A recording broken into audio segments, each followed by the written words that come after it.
Back by popular demand, the Screwtape Letters returns to the Aronoff this weekend. Yeah, it's described as a delightful and diabolical story that is set in a stylish office Why are we in both using hell. our hands? Why are we both doing that? Because it's cryptic. Diabolical. Van Ackerman with the Cincinnati Arts Association is here to tell us more about it. Van, this is back by popular demand. It is, and you're right. It's a diabolical show. It's great for Halloween. Good for Halloween, yeah. It's right. It's a sort of a psychological thriller. It's based on C.S. Lewis' popular novel written in 1940. And it's set, like you said, it's set in a stylish office in hell. What does a stylish office in hell look like? It's full of skulls and things like that. Because the person who actually lives in that office is named Screwtape. And he is Satan's top psychiatrist. And he and his sidekick, creature demon assistant, Toad Pipe, are... This sounds like something we would come up with. Sounds like somebody was doing something with a Toad Pipe when I wrote this thing.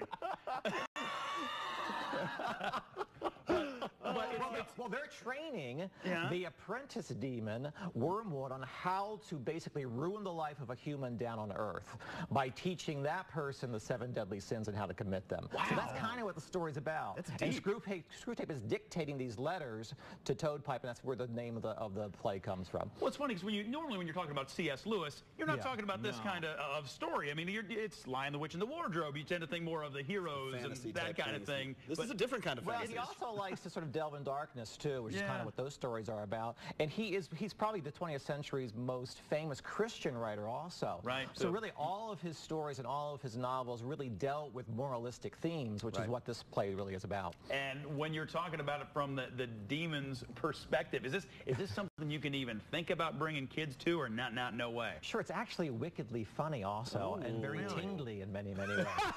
Again with the tingly here on Good Morning Cincinnati today.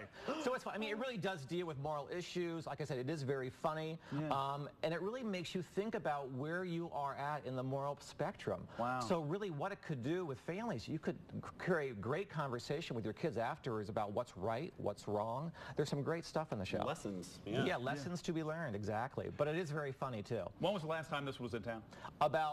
It's been here twice. It was here about 3 years ago and then about 6 years ago. And it's very, very popular. You talked about this appeal. It seems like it's got a sort of a wide range of appeal where you can have a conversation with your family, or you can just go and have a laugh. Yeah, and why the novel was so popular in the 1940s, it's really about human nature and the light and darkness of that. In fact, what inspired the novel was a speech Hitler actually gave during World War I. No kidding. He actually heard it and went, wow, if I didn't know what he was talking about wasn't right, the way he's delivering it makes me almost believe it. Wow. And in his mind, that's kind of what Satan and his demons were about, and how we are sort of drawn to the dark side because of that. I'd say a lot of people could make that leap pretty quickly from politics a lot of times. I think so. You know what I mean? There are a lot of demons out there today, aren't there? Yeah. So when you have a show like this come back, do you hear from patrons who have been to it before? Have you heard from them even before the show came back saying, you've got to bring this one again? Yeah, they said, we love this show. Please bring it back. A lot of them come to see it again. They bring people they know who have not seen it before. And then people who have never heard of it before, they will also come. So it's, it really does pull people in because they know the novel. They know C.S. Lewis. Right. That's another great thing that sells the show. Yeah. Love that there are skulls in the office. I feel know, like we don't have enough skulls in our new costumes are pretty cool, too, actually, in the show. What else you guys have coming up at the Aronoff? What else should we be watching for? Well, it's our 20th anniversary this year. Can you believe it? Awesome. No, I can't. The center opened on October 21st, 1995, so we're celebrating the 20th anniversary all season long. Did I see you guys had something over the weekend? We did. We had a wonderful celebration party for some donors and founders and sponsors, and we celebrated our volunteers yesterday, and there'll be things going on all season long, so you'll be hearing about those very soon. I just can't believe 20 years ago was 1995. I don't even say it out loud. It just hurts me to think about. But we all look the same, don't we? Yeah, absolutely. We'll get some more information up at local12.com. Man, always a pleasure to see you. Thanks, guys. Appreciate it. All right.